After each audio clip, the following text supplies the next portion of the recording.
সবাইকে, কেমন আছো সবাই? আমার নতুন আরও একটি ব্লগে তোমাদের সকলকে অনেক অনেক স্বাগত জানাই। আজকে হচ্ছে শুক্রবার আর এখন বাজে প্রায় সকাল 8টা মতো।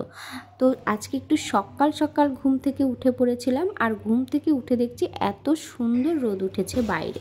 তো কদিন ধরে টানা বৃষ্টি হয়ে যাচ্ছিল, তার জন্য না মনটা ভীষণ খারাপ হয়ে যায়। যদি টানা বৃষ্টি হতেই থাকে তো আমার বৃষ্টি একদমই পছন্দ না। বৃষ্টি আর হঠাৎ করে যখন দেখি যে এরকম সুন্দর রোদ উঠেছে তো মনটা ভীষণ ভালো হয়ে যায়। আর আজকে জানো তো মনটা একটু বেশিই ভালো, কারণ আজকে যাব হচ্ছে আমাদের বাড়ির রানিমার জন্য কেনাকাটা করতে। রানিমা নিশ্চয়ই তোমরা বুঝতে পারো নি, রানিমা হচ্ছে আমাদের বাড়ির মা মনসা। তো আজকে তার জন্য যাব শাড়ি কিনতে। তো চলো, আর এখানে আমি আর আমার বর সকাল সকাল চলে গেছিলাম বাজারে। তো দেখো বাজার থেকে এত কিছু বাজার করে নিয়ে এসেছি। জানো তো, নানান রকম সবজি খাই বা না খাই, কিন্তু বাজারে গেলে মনে হয় যে ব্যাগ ভর্তি করে সবজি কিনে নিয়ে আসি, কারণ এত সুন্দর সুন্দর টাটকা সবজি থাকে বাজারে। আর আমি যেহেতু রোজ বাজারে যাই না, আর আমি সেরকম একটা বাজার করতেও পারি না, তো আজকে ভীষণ ইচ্ছে হচ্ছিল যে ওর সাথে বাজারে যাই। তো যাই হোক, বাজার তো করে নিয়ে এসেছি। আর এখানে নিয়ে এসেছি ছোট মাছ, কিন্তু মাছগুলো না কেটে আনা হয়নি। তো আমি একদমই মাছ কাটতে পারি না, চিংড়ি মাছটা তাও একটু কাটতে পারি। আর এগুলো হচ্ছে জিওল মাছ এনেছি ছেলের জন্য। তো একসঙ্গে তো রান্না করা যাবে না, তাই বালতির মধ্যে রেখে দিয়েছি।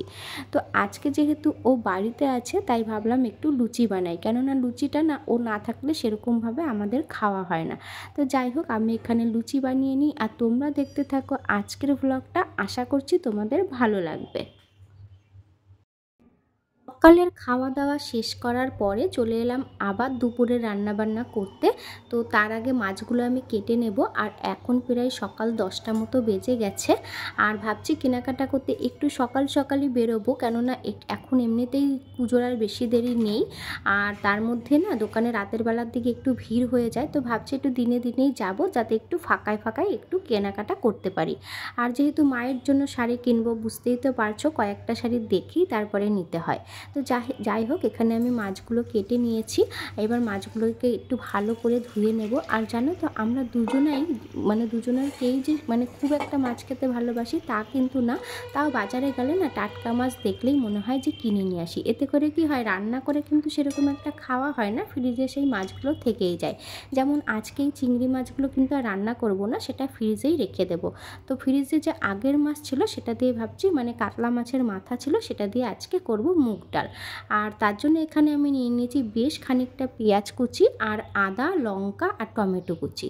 তো কড়াইতে আমি মাছের মাথাগুলো আগেই ভেজে নিয়েছিলাম, তারপরে সেই তেলে দিয়ে দিয়েছিলাম সাদা জিরে আর তেজপাতা, আর দিয়ে দিয়েছিলাম বেশ খানিকটা পেঁয়াজ কুচি। তো পেঁয়াজটাকে আমি একটু লাল লাল করে ভেজে নিয়েছি, আর তারপরে দিয়ে দিয়েছিলাম টমেটো কুচি। টমেটো কুচিটা একটু নরম হয়ে আসার পরে তার মধ্যে আদা আর কাঁচা লঙ্কা বাটা দিয়েছি, আর দিয়েছি সমস্ত গুঁড়ো মশলা। তো গুঁড়ো মশলার মধ্যে ছিল ধনের গুঁড়ো, আর হচ্ছে জিরে গুঁড়ো, লঙ্কা গুঁড়ো, আর সামান্য চিনিও দিয়েছিলাম। তো দেওয়ার পরে মাছের মাথাটা দিয়ে আমি আরেকটু ভালো করে কষিয়ে নিয়ে তারপরে ডালটা দিয়ে দিয়েছি। আর ডালটা আমি আগে থেকেই একটু নুন আর হলুদ দিয়ে অল্প করে সেদ্ধ করেছিলাম।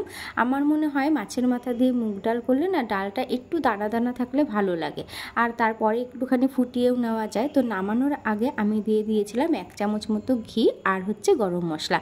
তো ডাল তো আমার হয়ে গেছে। এইবার হচ্ছে দেখবে, মাছের মাথা দিয়ে মুগ ডাল করলে না সাথে যদি একটু বেগুনি হয়, তাহলে কিন্তু পুরো বিয়েবাড়ি মনে হয়। তো ভালোই, ডালটা কিন্তু দারুণ হয়েছিল, সবাই খেয়ে বলছিল। তো তোমরা কিন্তু অবশ্যই আমি যেভাবে রান্না করলাম এভাবে একবার হলেও মাছের মাথা দিয়ে মুগ ডাল করে দেখতে পারো। আর এটা কিন্তু কাতলা মাছের মাথা দিয়েও করা যায়, আবার রুই মাছের মাথা দিয়েও করা যায়। তো আমাদের বাড়িতে যেহেতু সবাই রুই না কাতলা মাছের মাথা দিয়ে বেশি ভালো খায়, ভালোবাসে খেতে, তো আমরা কাতলা মাছের মাথা দিয়েই করি। তো যাই হোক, রান্না বান্না হয়ে গেছে। এখন হচ্ছে সমস্ত বাসনগুলো আমি মেজে নিয়েছি, আর বেসিনটাও একটুখানি পরিষ্কার করে নিলাম। যেহেতু আমার হচ্ছে রান্নাঘরটা ওপেন রান্নাঘর, তার জন্য না যতটা সম্ভব চেষ্টা করি একটু পরিষ্কার করে রাখা। একদম দেখা যায় তো একটু যদি গুছিয়ে না রাখি তাহলে না ভালো লাগে না। আর এমনিতেও রান্নাবান্না করার পরে রান্নাঘরটা যদি অগোছালো থাকে, তাহলে সেটা কিন্তু দেখতে খুব একটা ভালোও লাগে না। দুপুরের খাওয়া দাওয়া শেষ করে আমরা কিন্তু পৌঁছে গেছি মায়ের জন্য শাড়ি কিনতে। আর এবার জানো তো ভেবেই এসেছিলাম যে মায়ের জন্য নেব লাল টুকটুকে একটা বেনারসি। তো যেরকম ভাবা তো সেরকম কাজ, তো দোকানে এসেই দেখে নিয়েছি মায়ের জন্য বেনারসি। তো এখানে দুখানা বেনারসি দেখিয়েছে, তো দুটোই আমার ভীষণ পছন্দ হয়েছে। কিন্তু যেহেতু মাকে পরাবো, তো যার কাছে আমরা মানে পালবাড়িতে যেখানে আমরা ঠাকুর বানাতে দিয়েছি, তো সে বললো যে ছোট ছোট জরির কাজ দেওয়া বেনারসি নিতে। তো সেই কথা মতো আমরা ছোট ছোট জরির যে কাজ করা যে বেনারসিটা ছিল, তো সেটাই নিয়েছিলাম। আর প্রত্যেকবারই মায়ের জন্য শাড়ি কিনতে আসলে আমি কিন্তু নিজের জন্য দু একটা শাড়ি কিনে নিই। যেহেতু আমাদের বাড়িতে পুজোর প্রায় 15 দিনের মাথাতেই আবার দুর্গাপুজো হয়, তো কেনাকাটাটা কিন্তু আমাদের মানে মায়ের শাড়ি কেনা দিয়েই শুরু হয় আর কি। আর এই যে সাদা রঙের শাড়িটা দেখতে পাচ্ছ, তো এই শাড়িটার নাম আমি জানি না। তো এই শাড়িটা আমার ভীষণ ভীষণ পছন্দ হয়েছিল। আর জানো তো এখানে সবকটা শাড়ি মোটামুটি খুবই সুন্দর ছিল, কিন্তু ওই শাড়িটা যে টাঙানো ছিল, তো ওইটাই আমার বেশি পছন্দ হয়েছিল। তো যাই হোক, আর ভিডিওতে সেরকম একটা বোঝা যাচ্ছে কিনা জানি না, কিন্তু সামনে থেকে এত সুন্দর লাগছিল। কিন্তু আমার বর বলল আবার যে তোমার তো সাদা রঙের শাড়ি আছে, তুমি সাদা নিও না, অন্য কালার নাও। তো আমি একটা অন্য কালার নিয়ে তারপরে আমরা কেনাকাটা শেষ করে চলে আসলাম কেকের দোকানে। তো এখান থেকে নিয়েছিলাম কেক, তারপর আর ছেলের জন্য কিছু খাবার দাবার নিয়েছিলাম। নিয়ে আমরা কিন্তু উঠে পড়েছি নৌকায়। আর জানো তো নৌকোতে উঠলে না আমার এরকম জলের দিকে তাকিয়ে থাকতে ভীষণ ভালো লাগে। তো যাই হোক, এখন আমরা যাব বাড়িতে। আর তোমরা কিন্তু অবশ্যই জানিও যে আজকের ভ্লগটা তোমাদের কীরকম লাগলো, আর তোমাদের কোন কোন কালারের শাড়িটা বেশি পছন্দ হয়েছে সেটাও কিন্তু জানাতে ভুলে যেও না। তো আজকের ভ্লগটা যদি তোমাদের ভালো লেগে থাকে তাহলে প্লিজ একটা লাইক করে দিও, আর বন্ধুদের সাথে শেয়ার করতে ভুলে যেও না। আর এই রকম ভিডিও যদি তোমরা আরও দেখতে চাও তাহলে প্লিজ আমার চ্যানেলটাকে সাবস্ক্রাইব করে আমার পাশে থাকতে পারো। দেখা হবে নতুন কোনো ভিডিওতে, ততক্ষণের জন্য টাটা। সবাই ভালো থেকো, সুস্থ থেকো, আর আমি খেয়ে নিই কেকটা।